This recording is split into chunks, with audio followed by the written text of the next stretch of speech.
রাধে রাধে। তো চলে এলাম ৩ নম্বর পার্ট নিয়ে প্লাজো ডিজাইনের। তো এখানে আমি এক্সট্রা একটা কাপড় কেটে নিয়েছি, যেটাকে আমি দেখো নিচের দিকটা ডবল ফোল্ড করে আগে সেলাই করে নিচ্ছি। তো সেলাই করে নেওয়ার পর এখানে আমি প্লাজোতে একটা লেস বসাবো, সেজন্যই এই পার্টটা রেডি করা। তো লেসের নিচে এই পার্টটা আমি বসাবো। তার আগে দেখো এই যে প্লাজো প্যান্টের একদম নিচের দিকের অংশটাতে আমি কিন্তু লেসটা ফিট করে দিলাম, মানে লেসটা নিচে রেখে দিয়েছি আর প্লাজো প্যান্টের কাপড়টা উপরে রেখে দিয়েছি। তো সুন্দর করে আগে সেলাই করে নিলাম, একদম মুড়ি বরাবর। সেলাই করা হয়ে গেলে আমি এক্সট্রা কাপড়টা কেটে নেব। কেটে নেওয়ার পর দেখো আমি যেই অংশটা এক্সট্রাভাবে লাগিয়েছিলাম, মানে সেলাই করেছিলাম, সেটার উপরের অংশটা কিন্তু সিঙ্গেল ফোল্ড করে আগে সেলাই করে নিচ্ছি।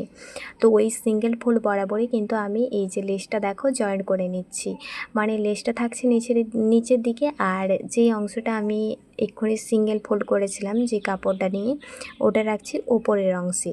তো এইভাবেই সুন্দর করে আমি সেলাই করে নিলাম। তো ভালো করে আরও একটা সেলাই করে দিলাম তার নিচ থেকে। তো এইভাবে সেলাই করে দেওয়ার পরে আমার কিন্তু একদম ডিজাইনটা কমপ্লিট হয়ে গেছে।